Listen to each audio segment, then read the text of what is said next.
Hello, fellow Dungeon Jedi Masters. Todd Moonbounce here. I'm going to take a look at the SW5E character builder that you can access right on the website.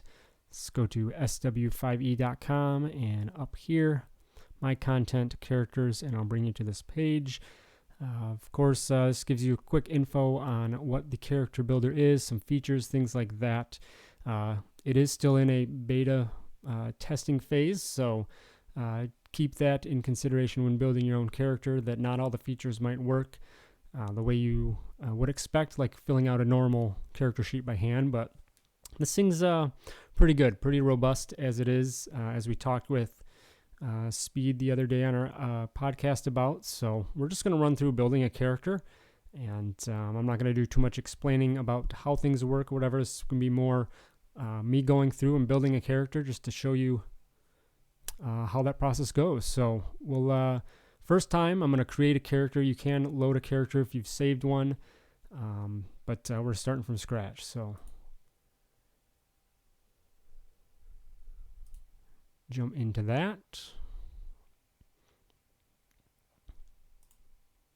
There we go. Okay, so those are toggles up top, it looks like, and then down at the bottom I went there. So choose a species.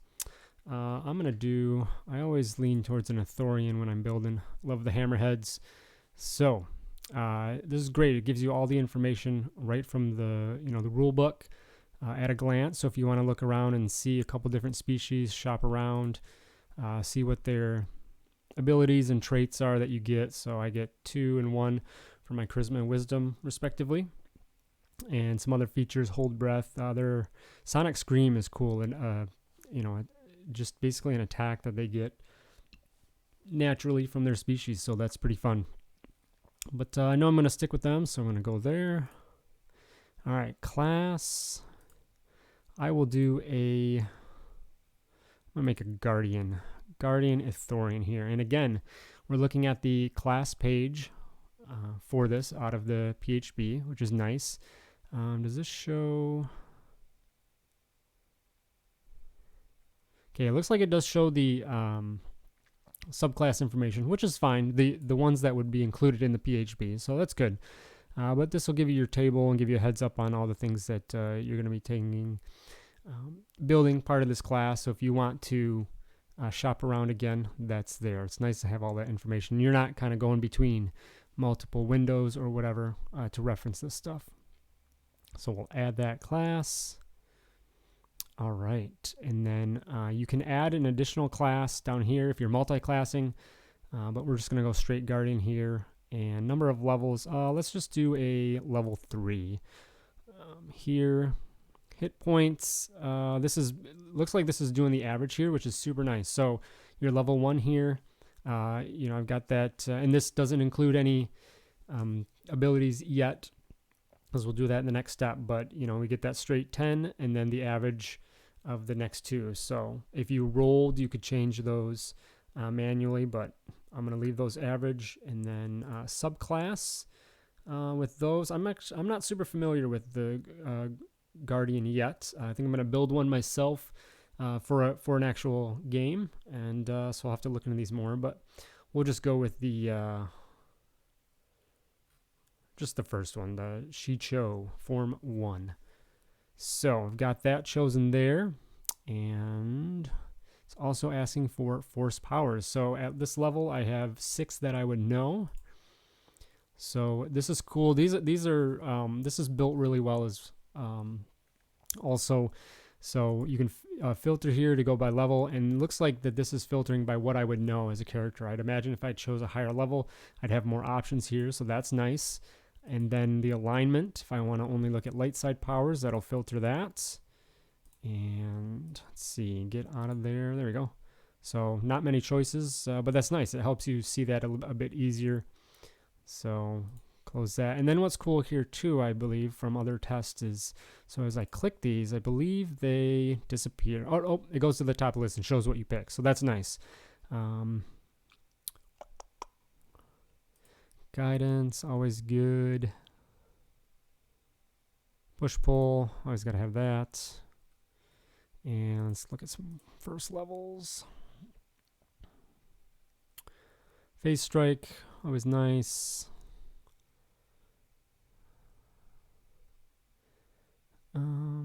Okay, it's showing the prereqs here. That's awesome.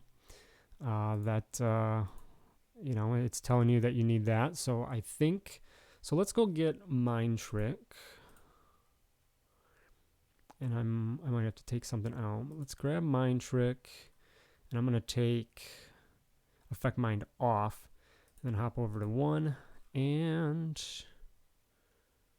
all right, I don't remember what was Mind Trick, but it's available here. Valor, there it is, Force Mask. So that's awesome. So if I want to use a power that requires a prereq, you know, if I don't have it, it's going to mark it out like this. But if it's available, like Force Propel here, because I have Push-Pull, it shows up. So just, I mean, that's awesome. That's so nice that it works like that. And just to move us along here, throw Sanctuary on there. Let's see, where am I at? 6/6, good. So we got our spells. You can open those up and see what the spell is, get the info. So pretty nice. So I think we're pretty good in this section. We can move to the ability scores. So this will default to a standard array, which is always a good way to choose, especially in Star Wars 5E. The characters are a little bit beefier than traditional 5E, so it's very possible to get up to a high, your main stat pretty high up there right off the bat. So if you want to change things right here, looks like this gear, and yeah, hit points is manual by default. Ability score standard array, we could do point by or manual, and then prereqs, you can enforce or ignore that. So check those out. But yeah, for this guy, again, I'm still new to the Guardian, but I'm just going to throw these in here. Wisdom, I probably want up there. Charisma, I'll do something like that. I think I want beefy. What do I want to dump? I guess my dexterity, who knows? So, all right, and then we can go through and describe the character. Hammerhead. Upload an image if I want of this guy. Alignment. Balanced background. So here we choose our background, all this. See, I don't know. Okay, there we go. View background details. So I can go through and see all the info from the rule book of what's in this background, the proficiencies and things, equipment, and your feats, because background feats is obviously a big one because you gain that. And this is nice. It pulls the specific feats from the background you choose. So if I go to a criminal, these are going to change down here. So that's very nice, very slick how that operates. So we'll go with Jedi, feats, empathic. So we got that. Wisdom by 1, max 20. Let's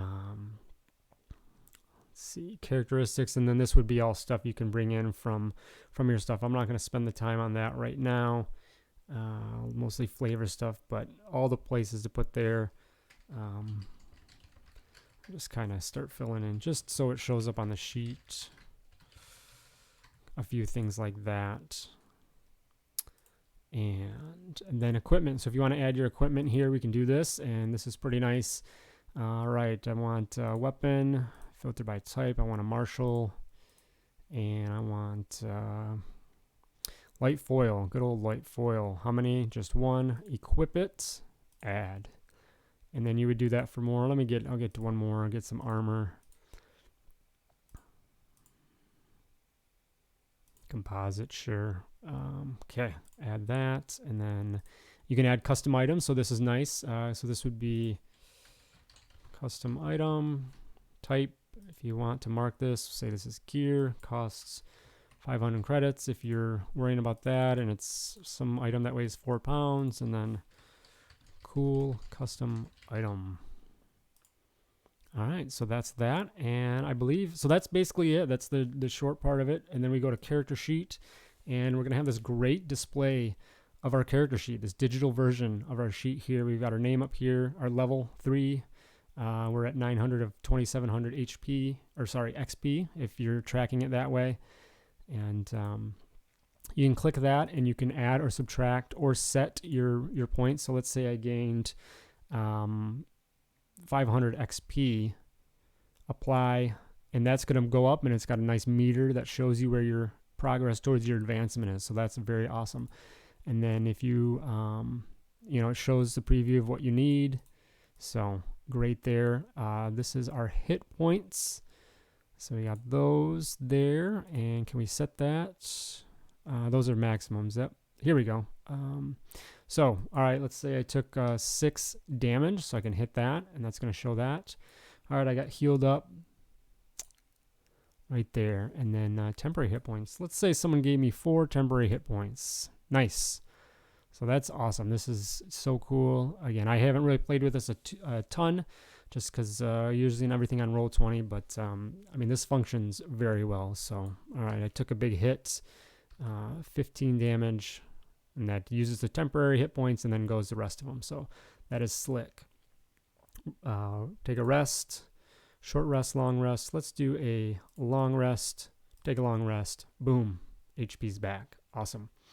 All right, ability scores over here, and then you can change these panels to what you want. So you've got ability scores. This is our, looks like, kind of your attacks and things, weapons, whatnot, and then your casting, and then we have our inventory. We have some features and whatnot, proficiencies. So some of the stuff gets pulled in, which is nice. And then your information here. So I kind of wrote in just what they were called just to see how that shows up. And then notes. So that's a good section there. The features and stuff here is definitely missing some things. Proficiencies, I think, from the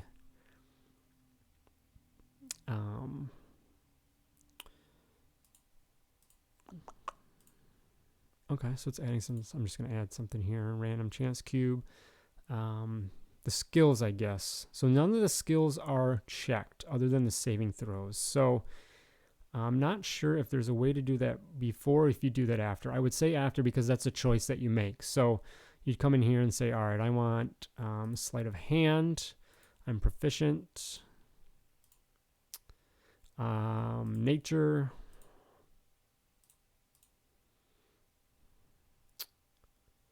Perception, say I got expertise in that for some reason. So that's going to add a nice little star icon to show you. So difference there, that's very cool. And just call that, and then let's see, 15, 13. It looks like I did get that bump from my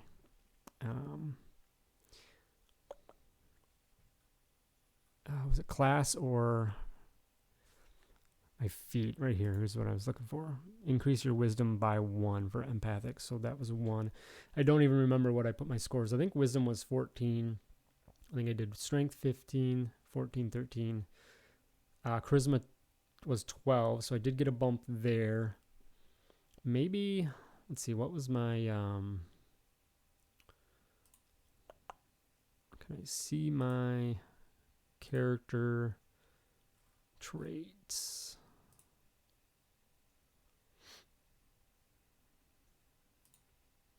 So I want to see my race or my species information. So I don't see that because that would be nice to check how this is updated.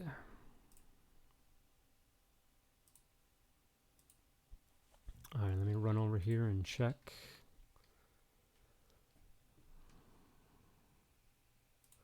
Species Ethorian is a 2 to wisdom, a 2 to charisma and 1 to wisdom. So that looks like that's built in, and then it looks like the feat has not been added in. So that's a manual there. So 1 more on my wisdom. So then we would just click that wisdom score, just like that, I guess. There we go. That works. So that bumps it up, and then that helps all of our other stats there. So pretty cool there. So any other features and things that you need to add in, you kind of have to do that manually. Things from your class, if you want any class features to come in, or that, for example, on the Ethorian, the Sonic Scream, you can grab that and throw that in here. And then then I've got that custom feature there. It gives you all the information if you want, like that. So that's kind of basically it. The tech casting, force casting is very cool. So you've got your points here that are available, and it calculates your modifiers and things like that. Classes, I want to check my points I get at level 3. I have 6 points, 7, 8, 9, 3 more because of the +3 to wisdom. So that's counting correctly. So that's cool. So all right, we cast a power. Let's say we cast a first level power. I believe you click cast down here, and boom, it's going to do those points. It'll show up, cast another one, cast another one, cast another one. And you do have that extra point that you can't really use. Maybe I upcast something, we'll say, and then you just have to kind of manually do that. And then I think if you click on one of them, maybe on the front, there they go, they reset. So you can click up here, so I cast something that uses all my points, and then I reset those like that. Let's see if resting gets rid of those. Long rest, take a long rest, boom, it does. So awesome. I mean, all these little details, that's very nice, very usable, things like that. Excellent. Yeah, so one other thing to look at is the how this prints to a character sheet, more traditional character sheet that you could print out. I believe we want to go to save the character, and nope, where is that at? Settings. Print character sheet. This is new, export to Roll20, so that's a pretty sweet feature. That as long as you have to be the GM and be able to import characters, but that option is there, so very cool. Print, boom. This looks like the printable character sheet PDF, and it brings all this stuff in, which is fantastic. So you've got your name, your stats up here, hit points, armor class, things like that. Your hit dice tells you what that is, your weapons. Here's your ability scores, all the things there. It's got perception marked and expertise. Come down here, fills in this stuff, proficiencies, languages, gets your features over here, which can get a little crowded. So that's definitely, would be an issue if you put a lot of features in. So you have to be mindful of that.